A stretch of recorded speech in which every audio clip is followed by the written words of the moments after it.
Okay. Good evening, friends.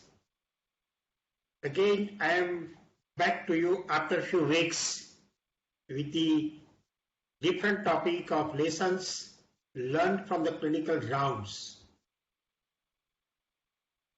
At the outset, let me express a word of gratitude to this Sipla family, particularly for that Gurukul group for encouraging very specific academic activities, especially for the postgraduates. Friends, here my purpose of sharing or discussing these cases is not just to impress all of you with some case presentations. My main purpose that with even the difficult or unusual case, if you gather the information by the good history taking, thorough physical examination, you derive some information, and based on that information you plan for the investigations. Interpret each investigation properly and try to derive this diagnosis, and I am sure that with this academic exercise, even to our utter surprise, we are able to reach sometimes the absolutely unusual condition, sometimes hardly reported in the literature. So that is my purpose of sharing these cases with you. And I am sure that at the end of the discussion for these 90 minutes, you should feel that you got some information which is quite useful in our day-to-day practice. With that idea, let me start with this first case. This is 4.5 years old male, came to us almost 2.5 years back with the illness of 1 month. It was fever, mild to moderate, initially consulted by the pediatrician, treated with various antibiotics, IV or oral. Child was better for a few days, again started the vomiting. He admitted for 3-4 days. Child was better for 10 days. And again child started the fever, cough, cold, treated with some oral medicines. Meanwhile, child developed the fever very high grade with rigor of 3 days duration, cough, cold of 7 days duration, and vomiting occasionally. And it was frightening to the parents because they noticed that the child is passing the cola colored urine since the last night. And that's the thing that how the child teach to us. If you see the detail of the history, probably not much, but for the parents, one female child was having the cleft palate, one child died within 24 hours due to some reason, and this was the male child having without any problem. But somehow this frightening illness started, and that was their main worry, and parents are very anxious. When I examined, I think weight and height were fairly good, nutrition point of view, but child was febrile, mild tachycardia, mild tachypnea, blood pressure normal, SpO2 was maintained in the room air, but I noted that the child was quite pale, severe pallor was there, and mild sclera was yellow. Tonsils were enlarged, cervical lymph nodes were palpable. On systemic examination, the respiratory system was normal, but significant tachycardia. There was no murmur. Liver was not significantly enlarged. Spleen was not palpable. The rest of this routine examination was normal. And when I went through these reports, which already were performed, that hemoglobin was low, count was little bit high, they gradually increasing, platelets were increasing, but if you go for the rest of the function, that sugar was normal, renal functions normal, even the liver functions were normal, that means the rest of the other systems were not much affected. And serum bilirubin was raised. That was but the indirect type. So here I think the point, if you note, that the child had some 1 month duration of illness, but the fever is the main cause. With that drop of hemoglobin, indirect hemoglobin, and this was the color of the urine. And when we submitted the urine sample for the examination, significant proteinuria, but no pus cells, no RBCs. And all of you know that when this cola color urine is there and no RBC, always check for the hemoglobin. And we check that the urine is showing the hemoglobinuria. That means this child had the fever, drop of hemoglobin sudden, mild indirect type of the bilirubin was raised, cola colored urine, and urine examination showed the hemoglobinuria. I think albuminuria was part of it. With this information, what we should go for the further investigation, it is very clear cut that acute hemolysis has taken place. There was no malaria, G6PD normal, reticulocyte count was 4%, indirectly giving the evidence of the hemolysis. CPK was raised, LDH was significantly raised. Having this information, we went for the Coombs test. Because if I remind you, that was an autoimmune hemolytic anemia. All of us know that the fever indicates is an inflammatory process. With a sudden drop of hemoglobin, mild indirect bilirubin is raised. That means hemolysis is so high that liver is not able to cope up this bilirubin, and therefore mild. But always remember that when the severe pallor is a mild indirect, that is the hemolytic anemia. But suppose jaundice is severe and pallor is mild, that indicates some problem of this liver, hepatic problem. So I think that's the thing, that how we can go for the analysis. And once you're suspecting that it's an immune mechanism, go for the Coombs test. As already we went over here, make the very picture very clear that it's a case of autoimmune hemolytic anemia. And on follow-up after the treatment of the steroids, child was improving, urine part improved, and child at present coming for the follow-up absolutely normal. So I think that's the story, that how we can go for the analysis. This was the second case, very interesting. At the age of 2.5 months almost came to us with cough and difficulty in breathing, refusal of fluids, but the child was keeping the neck retracted. I will show you the picture, but there was no fever. Sonographically, we got that the antenatal sonography, that reported as a polyhydramnios. It was preterm baby, but weight was good. Only breastfed later on the top peak, but I think that was not the big issue. And you can see the picture. I think this is a mobile picture, that's why some haziness has come, but what I want to show it is very clear. The child was quite irritable and keeping the neck very retracted. You can see what's the irritability of the child.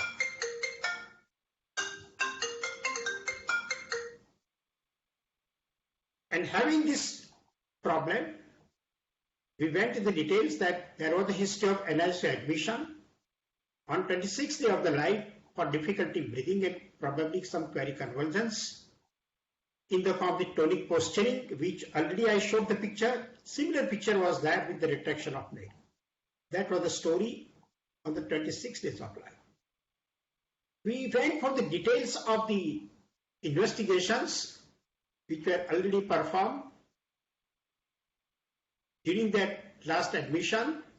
That CBC almost normal, that was a prerenal failure was there, sodium was low, potassium was little bit low, chloride was low, bilirubin probably indirect, mild, which was not significant.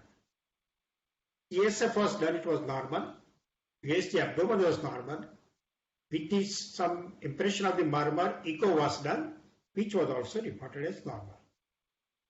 But I got the report that last time when the child was breathless and EBG was done, you can see the pH, which is showing very significant point. You can see the bicarbonate, which is raised. And this was, but the oxygen saturation was normal. Very classically, metabolic alkalosis was there, but somehow child improved and it was discharged.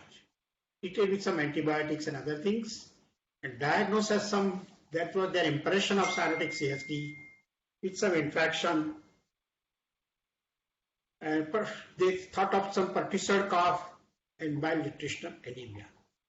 And again, as I talked to initially, child came with this irritability and this neck retraction. When I examined the child, which already I showed the picture, child was keeping the neck retracted with arching of the body and increasing cry, quite irritable. AF was normal, child was not gaining the weight. And I examined that the child was significantly dehydrated. Temperature was normal, but tachycardia, tachypnea. You can see respiration drought was more than 80. But no cyanosis SpO2 96%.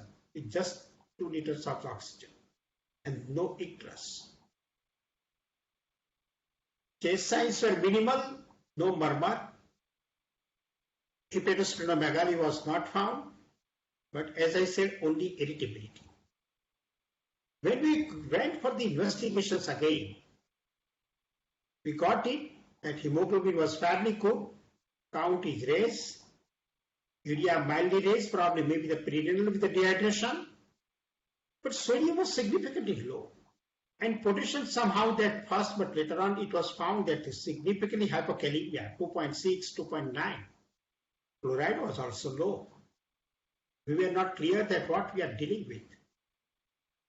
We went for the calcium, which was normal, because we were suspecting some metabolic disorder. Acetone was normal, sugar was normal, ammonia was marginally raised. And we were not clear that is it really metabolic disorder or something else.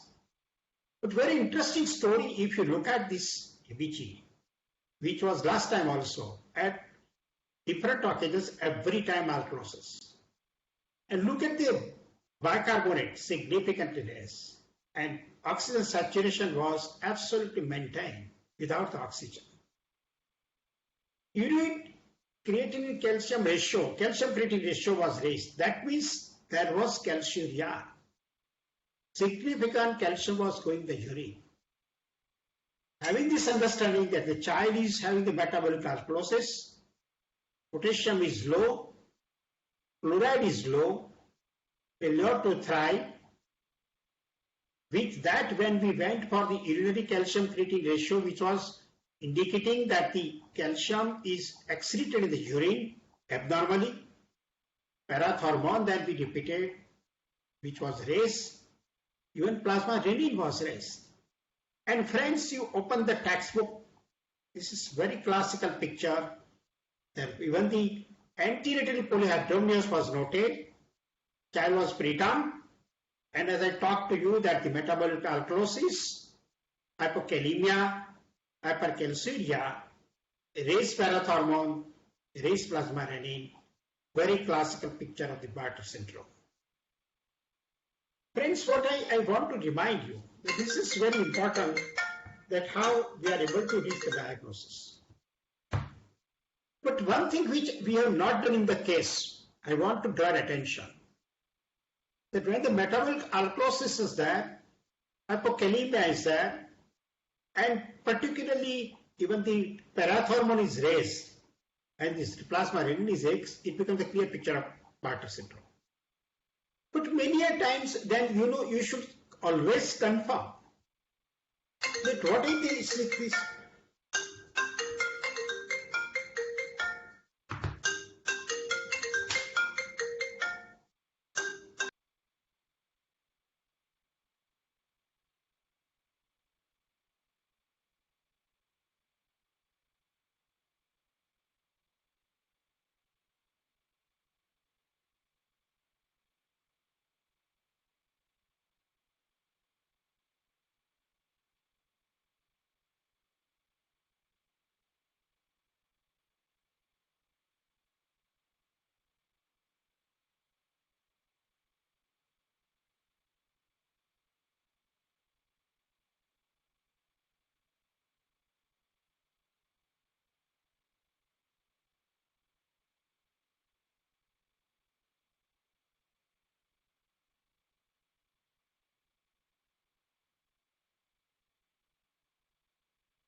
Sorry, there was some issue regarding the presentation, but what I was talking to you that the Bartter syndrome, always you confirm that where the potassium is lost and therefore go for the urinary potassium.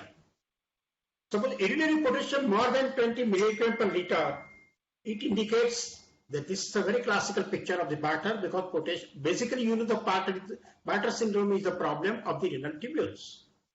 And potassium is accelerated and that is the basic problem and that should be confirmed by the urinary potassium. But suppose very classical picture of the Bartter syndrome, and if you don't get this urinary potassium raise, that means potassium is lost somewhere else.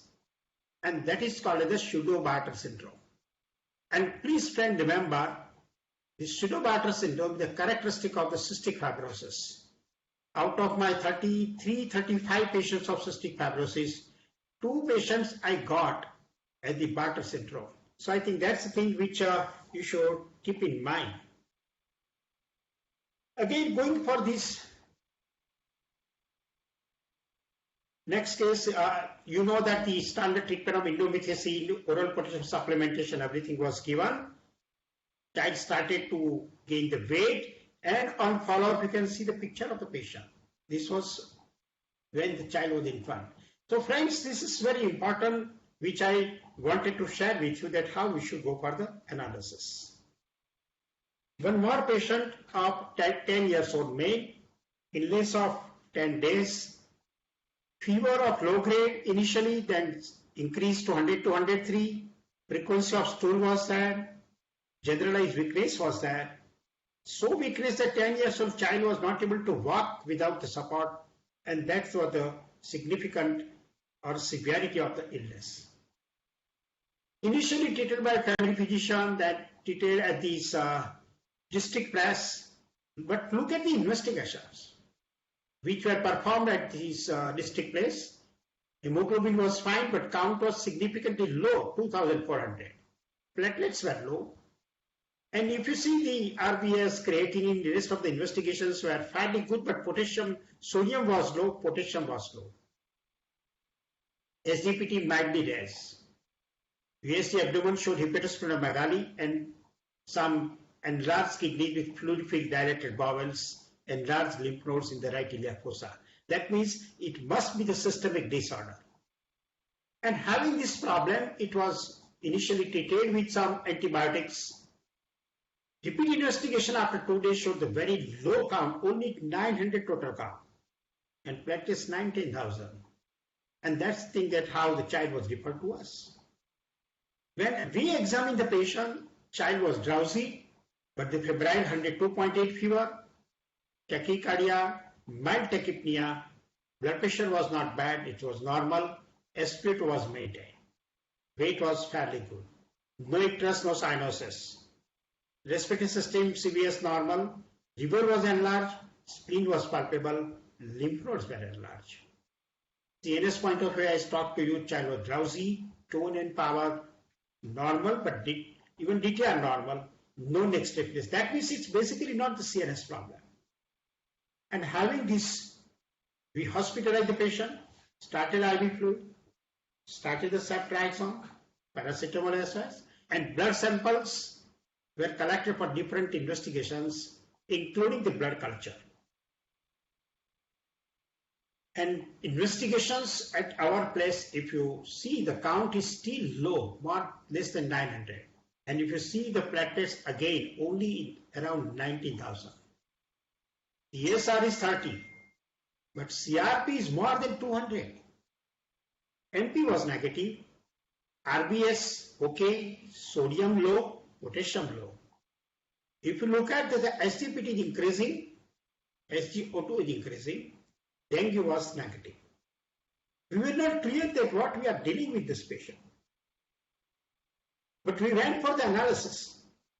And friends, it is my request to you that always these are the stories there, put the points, significant points on the paper. That will give some picture.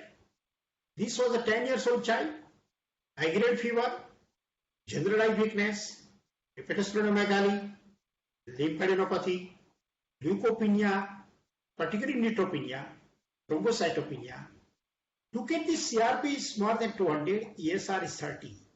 Here I want your attention. In any condition when you are getting this type of picture, the CRP is rising, ESR is low, that means some fibrinogen factor is involved. That means fibrinogen is going down and therefore ESR is not increasing. But some condition, inflammatory condition is going on, which CRP is increasing. I think that's a clue which you can keep in mind. And rest of the investigations were, as I talked to you, the hepatic enzymes were increasing, hyponatremia, hypokalemia. If you put all the points together, I think that comes to your mind that this is likely the HLS syndrome. We went for the serum ferritin. Look at the serum ferritin, more than 28,000. Triglycerides rates, fibrinogen low, LDH rates, CPK rates. This was a very classical picture of HLH. We went for the bone marrow, and bone marrow showed the phagocytic cells. And even it showed the macrophages. We can see that the macrophages engulfing these erythroid precursor cells, very classical picture of that HLH. Friends, later on for the blood culture we got the Salmonella typhi. Even Vidal was significantly raised, significantly positive. Friends, this is the enteric fever with HLH. So this is the thing, actually what point I was talking to you. When CRP is rising, fibrinogen is going down and therefore the ESR is coming down. And in that condition, HLH is very significant. Another condition behaving in this way is the DIC. But another thing that when the ESR is going up and CRP is remaining normal, keep in mind the SLA. This is very common story which I have observed at several occasions. Again, what I want to share with you that HLH, secondary HLH I am talking, is not nowadays uncommon. It is very common with the common infections. Maybe with the enteric fever, maybe even with the dengue fever, maybe following the miliary tuberculosis or any tuberculosis. And most of these conditions, if you treat with the basic disease, they go for the very good recovery. But I think that's the thing which we should keep in mind. And you know, it's a life-threatening condition. If it is not diagnosed in time and managed properly, I think it is possible that we may lose the child. So that's the thing which we can keep in mind. Ultimately, regarding this patient, started to improve and ultimately it was discharged.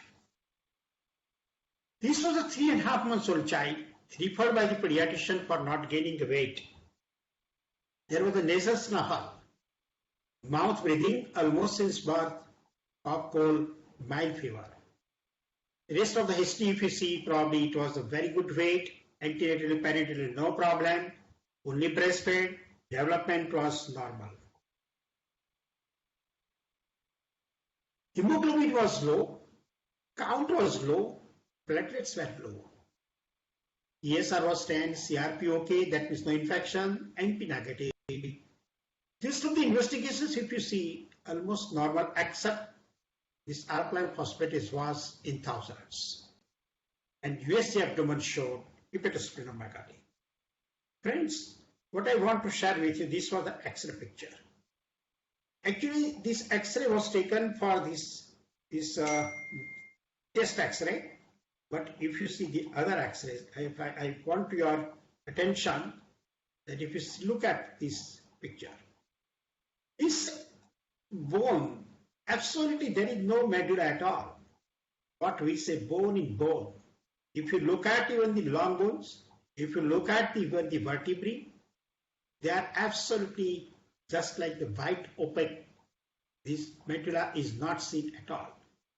And even if you have noted over here, in this patient, there was a pathological fracture of the both sides humerus. And this is a very classical picture of the infantile osteopetrosis. Friends, osteopetrosis can present in different ways. But another thing, any child, particularly these less than 3 month children, when they present with the nasal snuffle, That means significant some is an obstruction due to inflammatory process or due to some reason. And for that reason, common as a clinician keep in mind two reasons. It can be the congenital syphilis or it can be the osteopetrosis. And I'm sure that if you keep in mind, at some time it is going to be helpful. One more child. Very interesting, this patient, 12 days old child, 12 days, but came with the vomiting 6 to 7 times per day, which started on the third day of life. There was a significant weight loss. Child was lethargic, decreased urine output, but taking the breastfeeding, but naturally inadequately, but no fever. Initially considered by some pediatrician at district press, again at Modasa, I think, OPD treatment was given, then hospitalized, diagnosed with septicemia, treated with IV fluid and IV antibiotics. And this was investigations, pre-renal type of the renal failure was that, and referred to us for the further management. It was second degree consanguineous parents, full-term normal delivery, birth weight was 3.2. Only breastfed child, and such a child, as I talked to you that there was the weight loss, almost more than 600 gram weight loss. But vitals point of view not that bad. AF open normal, PF closed, mild jaundice, no cyanosis, some mild pustules, but significant dehydration was noted. Respiratory system, cardiovascular system, CNS normal, but we noted that the abdomen is soft but it is depressed. It's almost scaphoid abdomen, but peristalsis were present. Liver was 1 centimeter, spleen not palpable, and rest of the examination were totally normal. We were not clear that what we are dealing with. IV line was set up, investigations were sent, and IV fluid and the Sifort exam started. If you look at the investigations, that the hemoglobin was good, total count platelets okay, ESR CRP normal, urea was raised, creatinine was raised,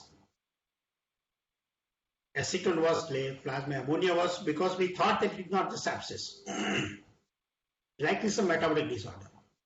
And we got this ammonia, plasma ammonia 273.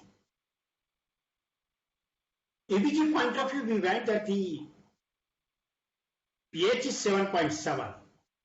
That means alkalosis. And when we checked the bicarbonate, it was raised. But oxygen saturation was good. And just X-ray which was done, reported as normal. When we went for the analysis, this was the thing in our mind. That basically child is having metabolic alkalosis, ammonia is raised and persistent vomiting. It is very common with a urea cycle disorder. We kept in mind that very common ornithine transcarbamylase deficiency should be there. Blood samples were sent for the TMS, but to our utter surprise, it was totally normal. And even if we read, this ammonia can be raised in the urea cycle, but it will not be mild, it will be in thousands. It's a very life-threatening. So we change our mind that it is not urea cycle disorder, but something else. And repeat investigations were quite improving after the correction of fluid. Pre-renal failure was corrected, electrolytes normal, even ammonia and the acetone came to normal after just correction of the fluid and electrolyte disturbances. And even you can look at the ABG. ABG was also normal. And as I talked to you, that we thought that what we are thinking of the urea cycle disorder is not there in this patient. Something else. But we were not clear that what is something else. As I talked to you that with the dehydration correction, child activity improved, started with the breastfeeding, weight gain was there, but what mother was talking to me daily, that sir, whatever you say the improvement, but the child is in persistent vomiting. And since yesterday, it is even the yellowish. And I think that was the point which made us the alert that this is something else, some surgical condition, but not the metabolic. And then we try to get the explanation that how it happens. Friends, please remember that in any condition where the vomiting is for the long time, metabolic derangement is going to be there. The reason you know that the normally, all of us know, stomach secretes the chloride, hydrochloride, acid, and generating the bicarbonate. Whenever there is a persistent vomiting or some surgical condition, you are going for the nasogastric aspiration, suction continuously, then what happens? That there is an increased production of the acid by the stomach. With that, there is a more generation of the bicarbonate, leads to the metabolic alkalosis. So any condition, the persistent vomiting or continuous aspiration is going to lead to the metabolic alkalosis. This is basic principle. Again, with the volume of this contraction due to the fluid loss causes, it promotes the reabsorption of the bicarbonate, ultimately leads to the bicarbonate metabolic alkalosis. It generates and maintains. And one more point, with this metabolic derangement, there is hypokalemia. And hypokalemia stimulates the ammonia synthesis. So I think now you are very clear that due to the vomiting, how we were made the full metabolic alkalosis, hypokalemia, and raised ammonia, which got corrected with this IV fluid and electrolytes. The question was there that what we are dealing with. And all of us know that even in the newborn, single bilious or the greenish vomiting, always keep in mind, is a surgical cause unless proved otherwise. And as I talked to you, all the metabolic changes were due to the vomiting. And again, as I talked to you, that yellowish or greenish vomiting, even once, consider it as a bilious vomiting. And this is a message to my young friends, residents particularly, that even in the OPD, the mother complains of the bilious vomiting, don't prescribe the antiemetic and send the patient at home. Never do it. Particularly very specifically in the newborn. Bilious vomiting in the newborn suggests the intestinal obstruction unless proved otherwise. That's the principle which we have to. And therefore now we are on the right track. That something is obstruction is a problem. We went for the barium vein. And friends, very classically, this is the stomach, this is the first part of duodenum, second part and third part, and this is the obstruction. And therefore, the obstruction was at the third part of the duodenum. And that, my friend radiologist told that it may be the ball rotation with the volvulus. And friends, it was that. Child was operated, expert laparotomy was done, Let's procedure was done. That was the straightening of the duodenal jejunal flexor. Pedicectomy was done under GA.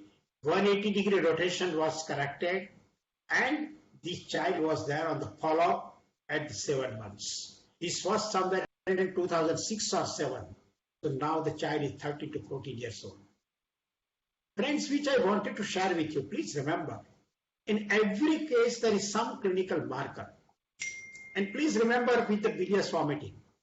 If the bilious vomiting and scaphoid abdomen, which was there in our patient but somehow we miss it, bilious vomiting and the scaphoid abdomen, always the obstruction of the third part of the duodenum. But bilious vomiting and even the child is having the respiratory distress, scaphoid abdomen and bilious vomiting. Very classical picture of this duodenal third part obstruction, which I was talking. With scaphoid abdomen and respiratory distress in the newborn, congenital diaphragmatic hernia. So this is the thing I think which message I want to convey, and very useful. If you are getting the baby with a scaphoid abdomen, see if the respiratory distress is the congenital diaphragmatic hernia. Scaphoid abdomen and persistent vomiting, I think that indicates duodenal obstruction. So I think that's the thing that how we'll be able to reach the very specific diagnosis. So that we should keep in mind. One more child. 4 months old child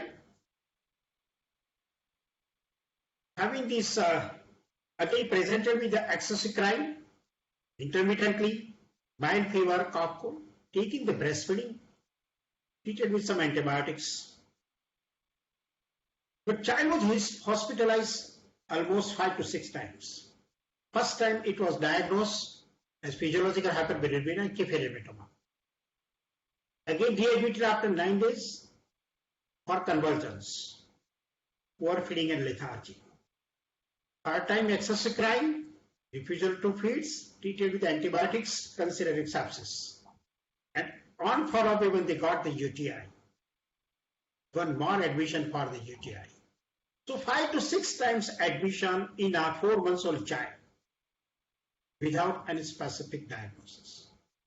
When I saw the child where attention drawing point was very development was absolutely delayed, even no social smile in a 4-month-old child. That was the attention drawing. When we examine, I think general examination point of view, not much any significant point. But if I take to the development, it was significant delay. No eye contact, no head control, no social smile, and CNS point of view hypertonia, keeping both legs crossed and DTR brisk. I think CBC and other investigations were not much contributing, so I may not go in the details. ABG at least showed that the bicarbonate is low and anion gap is raised. Acetone ammonia normal, calcium creatinine, even the urinary calcium creatinine ratio was normal. But to our utter surprise, when we went for this MRI brain, there was a diffuse restriction involving the brainstem, thalami, cerebellar, white matter, corticospinal tract, visual pathway. And that was a very classical picture. My friend urologist talked to me that, sir, it seems to be the maple syrup urine disease. And when we went for this EMS, you can see the very significantly branching amino acids, leucine, isoleucine, and this valine. They are significantly less. Very classical picture of maple syrup urine disease. You know that this from the odor of the urine. Like maple syrup, the name is derived maple syrup urine disease. I think that's the thing that how we are able to reach the metabolic disorders. Friends, here I would like to share with you that please keep in mind the metabolic disorders are now not uncommon. Even previously also not uncommon. But we are not able to think. If we are thinking, there was no facility for the further investigations. We are not able to reach to the diagnosis. But now, in our country, most of the centers having the very good facility for this diagnosis of metabolic disorders. And the friend, if I share my experience, we have more than 130, 140 confirmed cases of metabolic disorders. And that increases our confidence that definitely if we go for the analysis in this way, we can get multiple cases of the metabolic disorders. Very interesting patient. I think if you please remain with me. This was a 14-year-old girl, illness of 2 months, present with the vomiting which is yellowish, greenish, treated initially by surgeon with some symptomatic IV fluid and other things, consulted by 3 different surgeons, hospitalized, treated with IV fluid, antibiotics, various drugs, but not improving. Meanwhile, consultation by the physician was made and he referred this patient to us. When we got this history that there was a severe abdominal pain 4 months back and even the child was hospitalized with and some various drugs were given. When we went in the details at the CBC, 4 times it was normal. Bilirubin, SGPT, liver functions, renal functions normal. But we noted that somehow sodium was low multiple times. Potassium was low to that extent that less than 2 even at one occasion. Chloride was low. ABG, as I was showing, metabolic alkalosis. Again, very classical story of this bilious vomiting and metabolic alkalosis due to this vomiting. And rest of the investigations were normal. On examination, the very attention drawing point.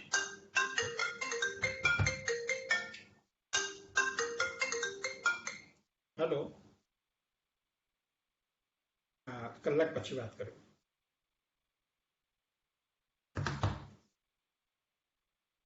We very specifically attention drawing in this patient was she was emaciated. Very significantly, we can see that there was a loss of fat and loss of even the muscles. Weight was only 20 kg, 22 kg of 10 years old girl.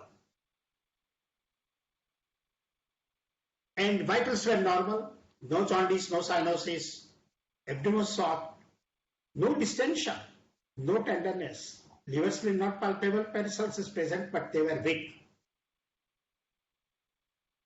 And rest of the examination, even signs of meningeal irritation were absent. Plain X-ray abdomen was normal, which was not showing anything else. Chest X-ray was normal. But medium meal was done before came to us. We showed the minimal dilatation of stomach and proximal duodenum. And they said that first and second part of the duodenum, but there was a trickling of the medium, the distal duodenum. And that was a suggesting obstruction of duodenum and the jejunum. Even the same thing they got in the USG, which was done twice. A small bowel obstruction, particularly DJ junction obstruction. Even in the CT abdomen, it was performed before coming to us. It was also showing the third part of duodenal obstruction. GI endoscopy was done with the severe proximal jejunal obstruction. But then what is the cause for this obstruction? And that nobody was able to answer. And here, friend, which I want to share with you, what we say that artificial intelligence, that CT, MRI, advanced technology, probably it has the limitation. And for that reason, you have to go for the natural intelligence. That what is the reason? Every investigation was showing that there is an upper GI obstruction probably somewhere at DJ junction. But what's the reason?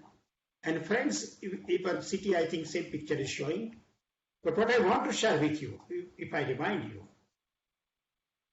in this patient we went for the CT angio after analysis. And if I remind you, this is the aorta, this is the superior mesentery. And duodenum will be somewhere over here.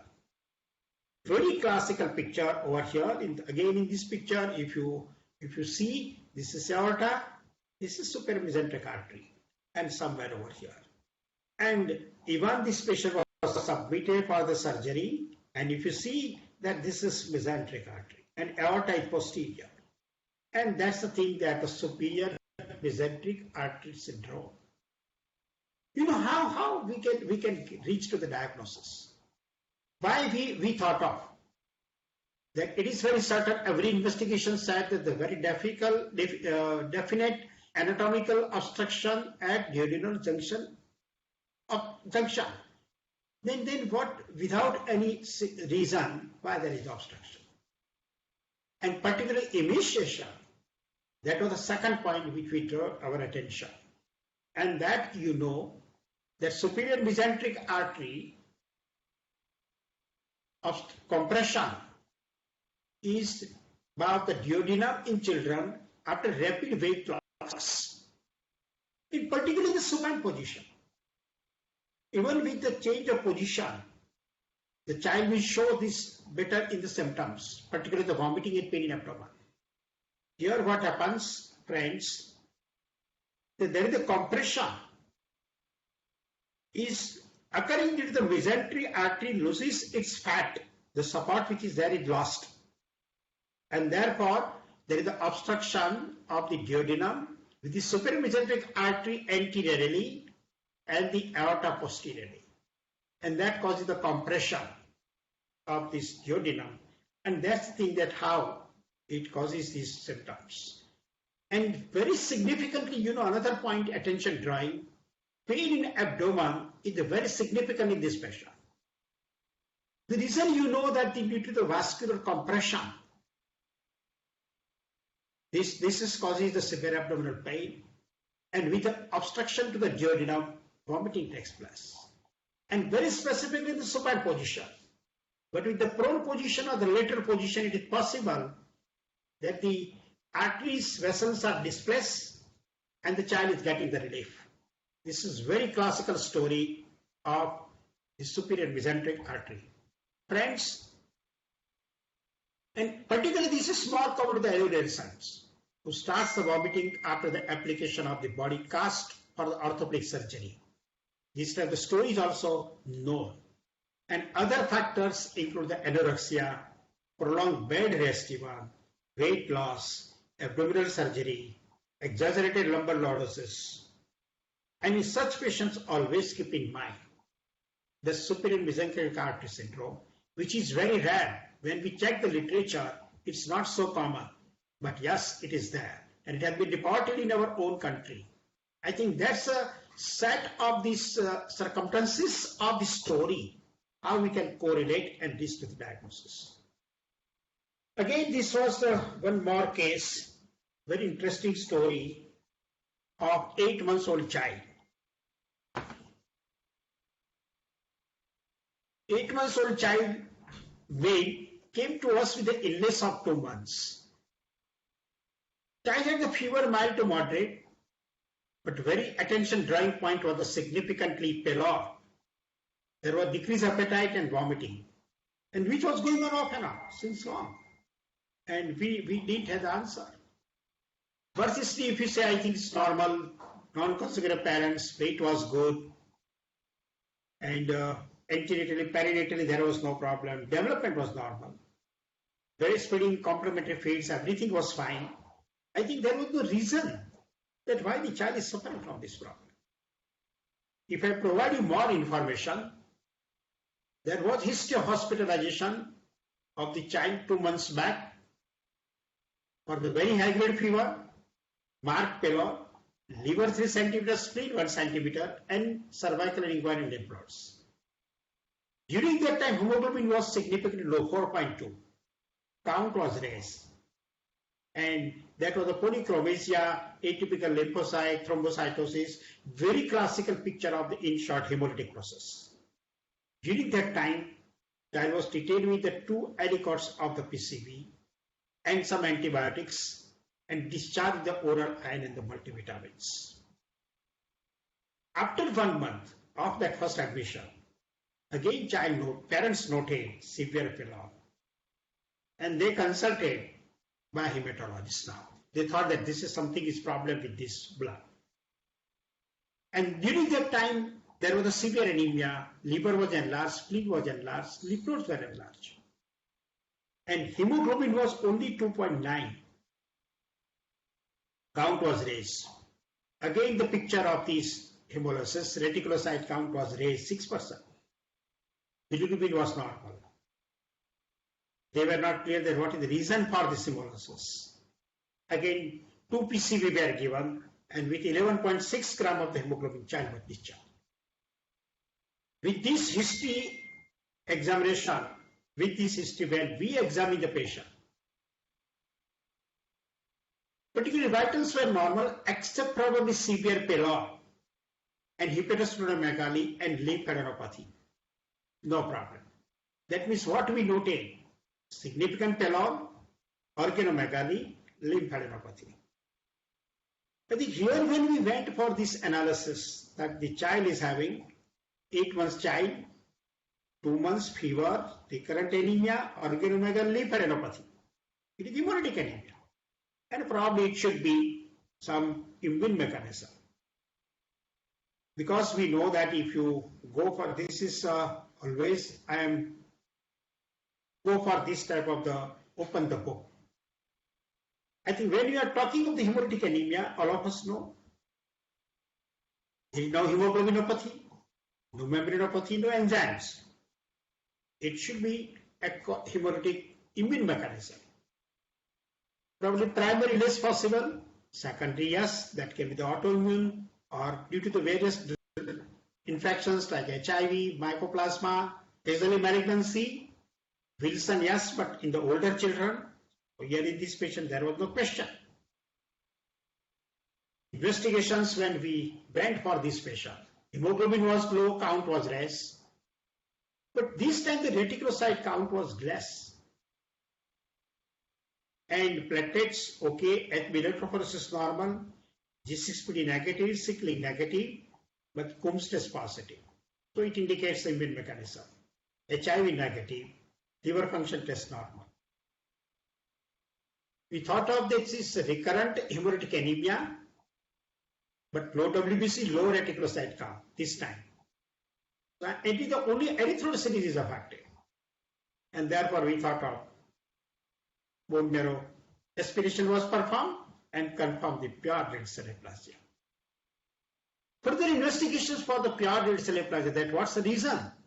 When we went for the further investigations, most of the investigations were negative, except it showed that there is a parvovirus B19.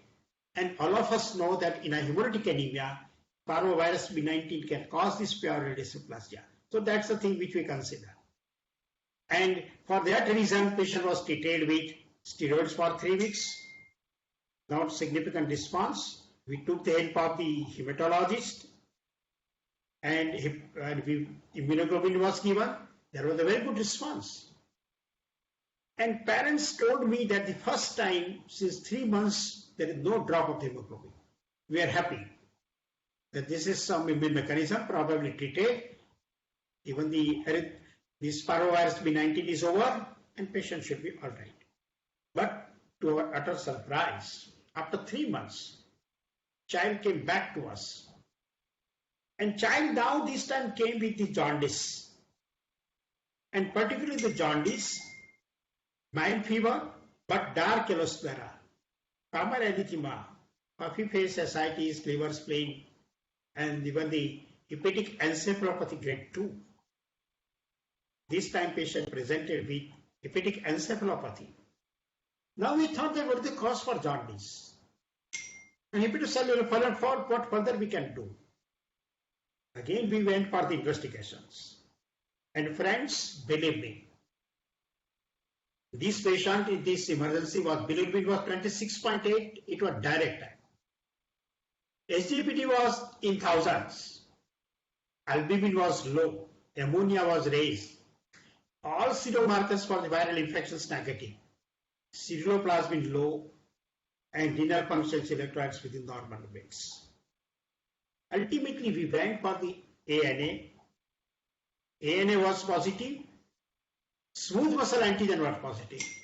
LKM antibody was negative. And all of you know that this confirms the autoimmune hepatitis.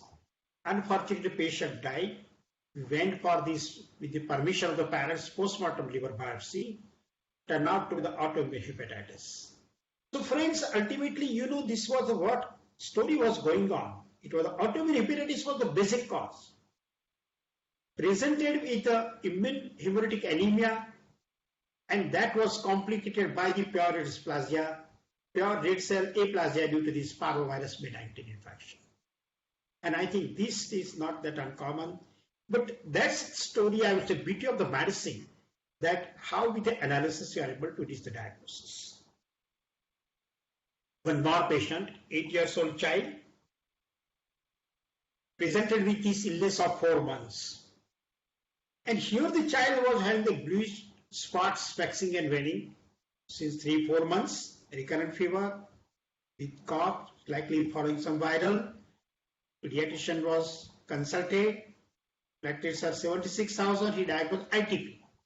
Started the steroids because parents were not ready for the bone marrow. And he found that this somehow, even on follow-up, patient is not improving properly. And child developed the herpes zoster, which was consulted by the dermatologist, treated with this standard protocol. But platelets were not improving. And that's the thing, that how the child was referred to us. I think rest of the history is not much important. When we examine, everything was fine. The only problem, herpes zoster, cervical lymphadenopathy, persistent thrombocytopenia, and we didn't have the answer. In this patient, we thought that it is not the ITP. We thought that we may go to bone marrow, but before that we went for the specifically HIV and turned out to be the positive. Friends, what I want to share with you, any patient presenting with persistent thrombocytopenia, and if you don't have the answer before any other investigations, always exclude the HIV. And I'm sure that if you keep in mind, you are going to get such scenario. This was again 4 months old child. This is very interesting 4 months old child. Actually, it was the child of the servant of one of our professors, retired professors. And this child having presented of illness of 15 days. Initially fever, then the cough, paroxysmal, post-acid vomiting, breathlessness. Considered by pediatrician, he thought of bronchiolitis, treated with the antibiotics. There was some anemia also. Child was better, not totally all right, but better, and child was discharged. But again the child there was the high-grade fever, cough and breathlessness. And that's the thing that professor requested me that I am sending this patient to you. I said, okay, sir. Now if you see that the hemoglobin was okay, but the platelets were 54,000. Just X-ray not clear, and child was referred to us. Here, what are the platelets we noted, and we consider that it is due to the viral infection which can happen. Or sometimes you know that the EDTA bulb with the microthrombi, you may get it. So that was our probable explanation. When we examine the patient,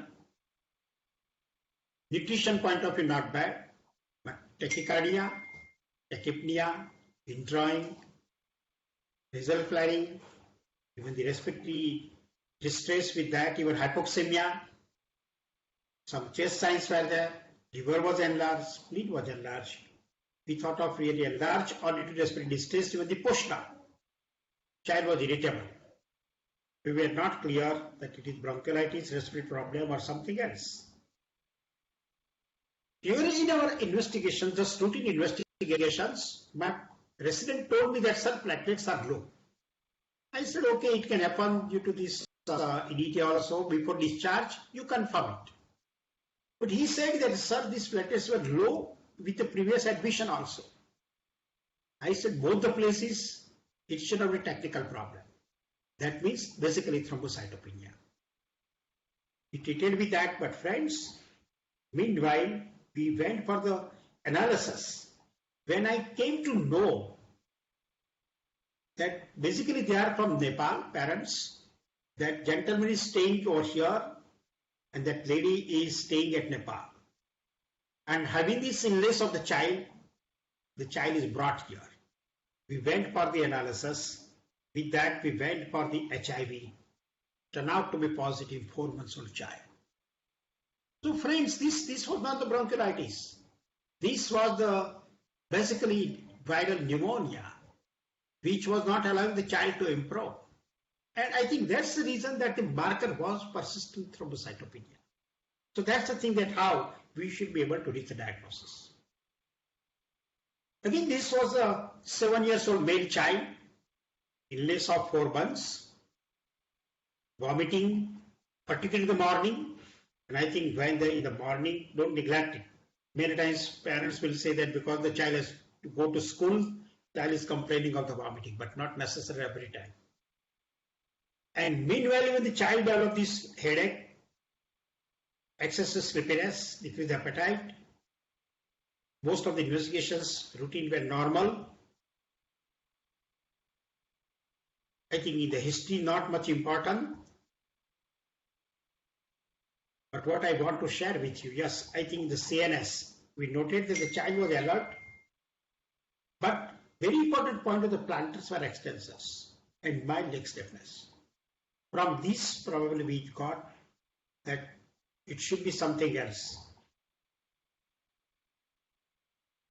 And with these routine investigations, understood the papilledoma, we went for the MRI brain, turned out to be the craniopharyngioma with the hydrocephalus. Very classical picture if you see that this is the mass and which is the compressing, this is the mass and compressing this ventricular system causing this. So that was the craniopharyngioma with the hydrocephalus. Friends, I think this is a very interesting story which I putting some of the cases. In every case I want to give you some important clues which probably helps us for reaching the diagnosis.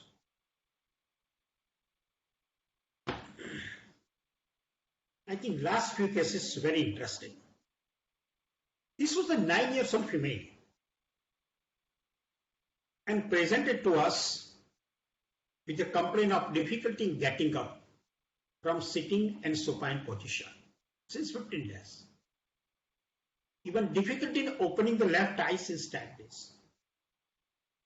And mother talked that there is a change in the voice since 8 days. But no fever, no difficulty in breathing, swallowing or regurgitation. When we examine the child, vitals point of view normal, but we examine that yes, there is a ptosis of the left eye, pallor was there, dry hyperpigmented skin which I will show you in the picture, and this was a very clinical picture. If you see this girl, that the skin was totally dry skinny. This is elbow. You can see the hyperpigmented and even these calcium-like deposits over here. Very whitish, chalky material you can see, you can appreciate. Even when we saw the hands, it was absolutely dry skinny.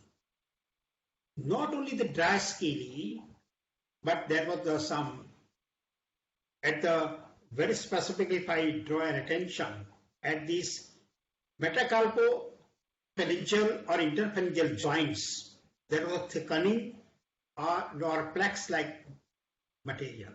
What we call it, the Gottron's plaques. Friends, when we examine the patient's CNS point of view, that higher functions were normal, but nasal twang was noted. Now, nasal twang were noted. That means there is the involvement of the muscles of this oropharynx. Muscle tone was normal, no wasting. But particularly the examination of the muscles, upper limbs and lower limbs proximal muscles power was 3/5. And upper limb and lower limb distal muscle power was comparatively better. GTR normal, signs of military irritation absent, and very specifically, she required the support while walking or even from getting up. And CBC and everything was not much helping. We went for very specific investigations. That CSF was normal, TSH okay, B12 normal, nerve conduction velocity normal, but electromyography very specifically showed the changes of inflammation of the muscle disease. And you know that this is adolescent girl presenting with very classical picture of this even what I was talking of the Gottron's plaques and with this muscle involvement and skin involvement very classically. We went for the investigations for confirmation. ANA was raised, LDH raised, SGOT was also raised, and that was the case of symmetric proximal muscle weakness. Gottron's sign was there, calcinosis was there, CPK raised, LDH and SGPT was raised. EMG showed the inflammations of the muscles.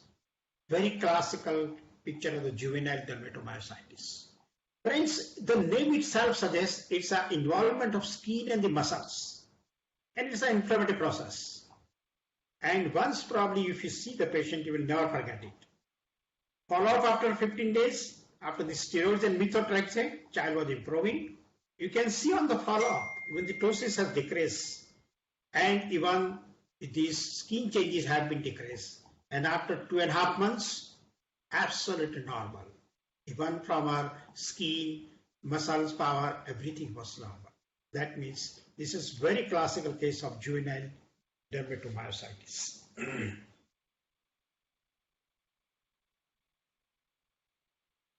This was a 3.5 years old male child having the fever, cough, cold, convulsions on right side of the body.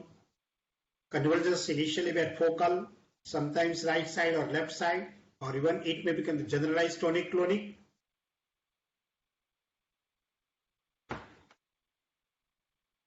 There may be even the nystagmoid movements of the eye. Convulsions were the problem.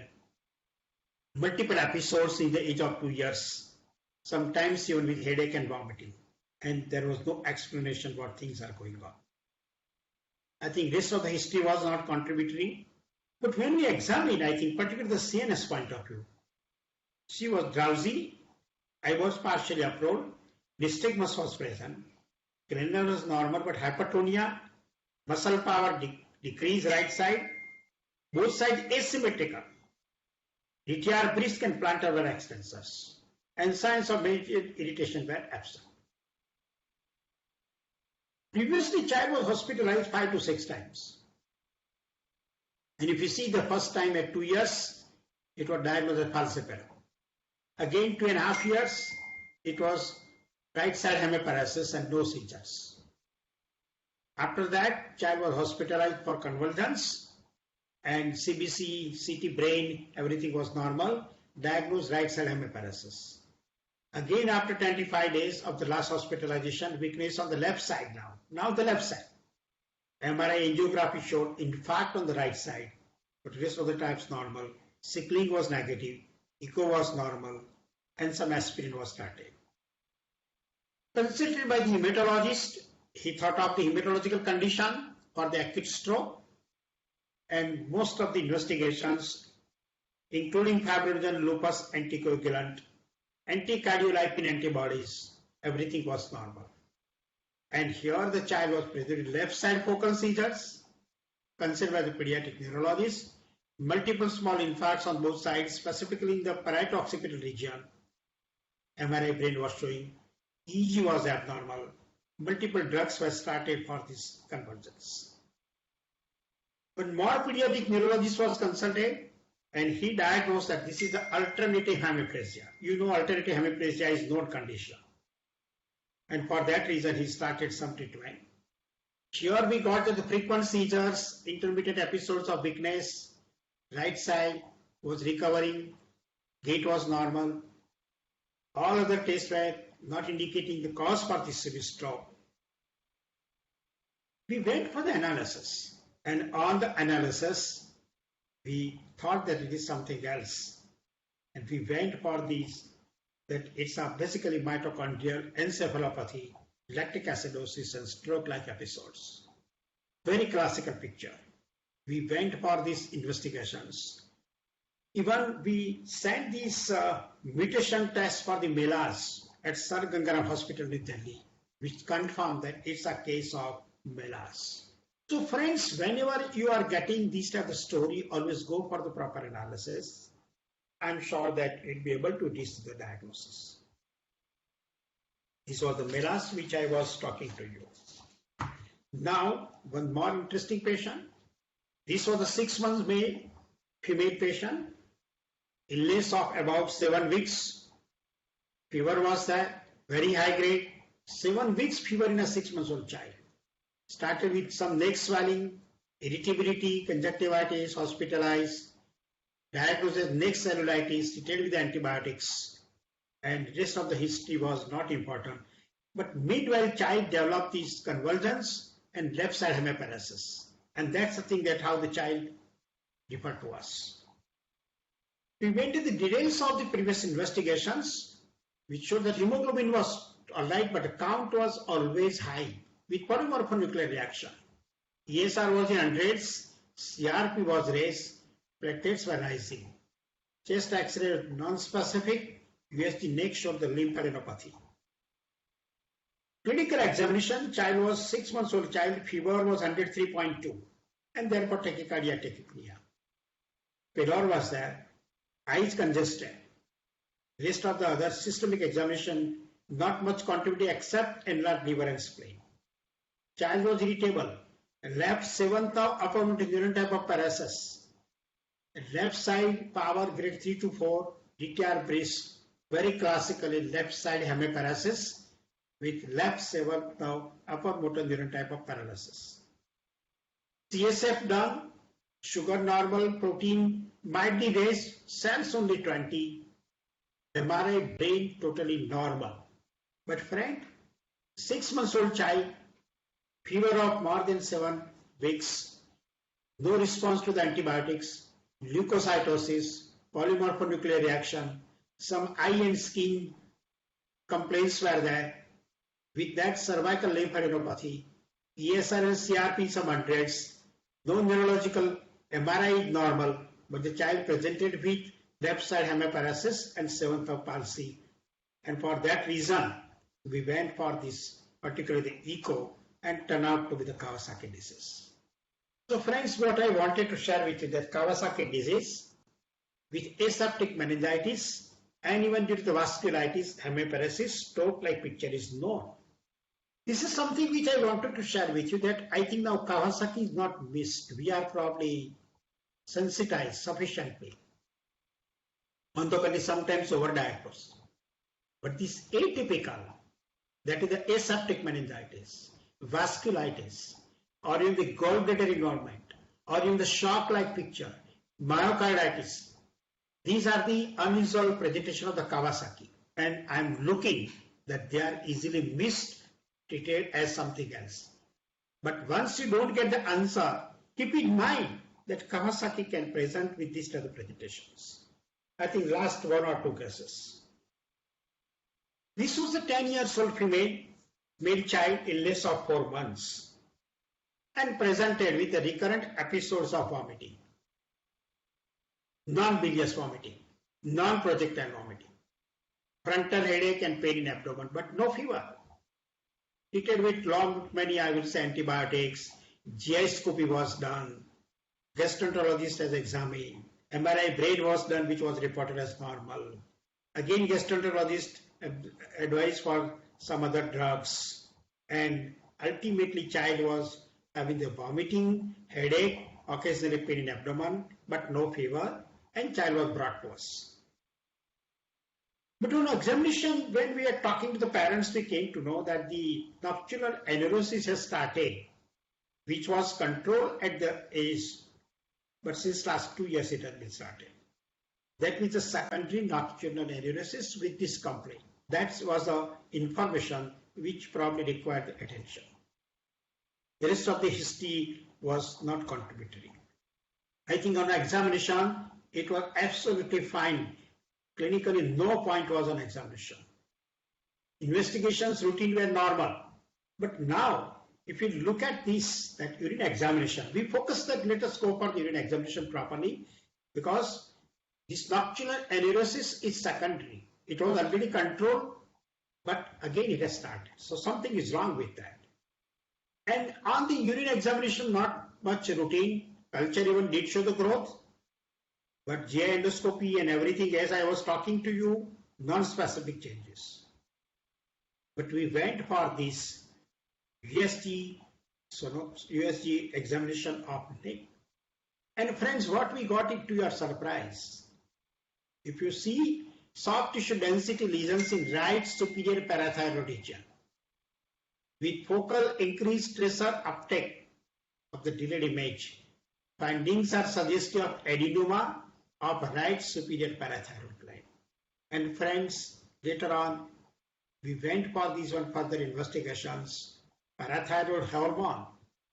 Parathyroid hormone was 1390. Calcium was low. TSH was normal. We went for the scan, and very specifically, even the scan examination showed that the superior right side superior parathyroid gland adenoma is a reason for this hyperparathyroidism. It was confirmed with further investigations, and patient was under care of this endocrinologist, and then thought of that by medical management, if it is not possible, we may have to go for surgery. That was the right superior parathyroid adenoma. Actually, what I wanted to share with you that the patient can present with any simple complaints. But at the one juncture when you don't have the answer, go I think beyond that and you will be able to get the cause. I think this is the last case, but very few cases are reported in the journal. This was an 8-month child presented to us from the Rajkot with swelling over the chest. And that was a gradually increasing since 3 months. That was the observation of the mother. And there was no fever, no pain. Child was having no any complaint. CBC normal. The USG was performed there, Rajkot, and VG reported as an abscess, and therefore treated with antibiotics. Meanwhile, rest of these history were not contributory, only examination. Liver was enlarged, lymph nodes were enlarged. I think lymph nodes were enlarged, liver and spleen were normal. And this was the swelling. This swelling was absolutely over the sternum. I requested my friend surgeon to aspirate it. This was again the CT scan which was showing this. This was the aspiration. We got this thick easy-eating material sent by the proper examination. Even child was later on due to the CT scan study operated. And friends, we got these acid-fast bacilli from that material. We went for even this gene expert. It was sensitive to the rifampicin, and that was the tuberculosis. And ultimately turned out to be the sternal tuberculosis, which is very rare. Less than probably 100 cases are reported in the literature. Friends, I think thank you very much. These are the few cases which I wanted to share with you. As I talked to you, that sharing the case was not important. The importance of that how we are thinking, and if we have this type of the habit of working, that go in the details of the history, look at very specific points, go for these, I will say, one proper examination.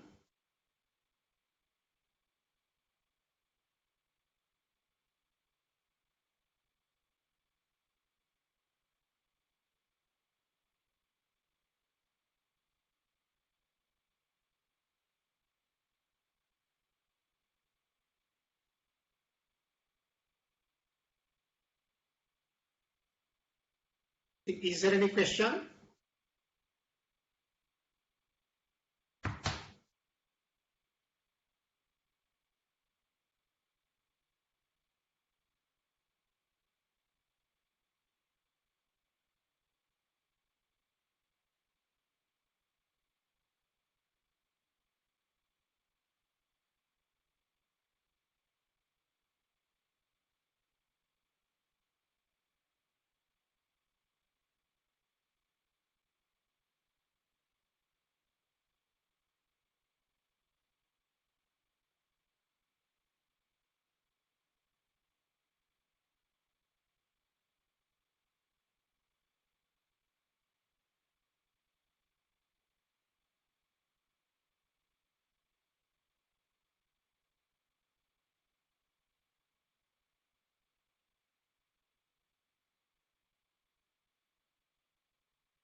Anyway, friends, thank you very much for viewing these cases, and I hope that it should be useful to you in our daily practice.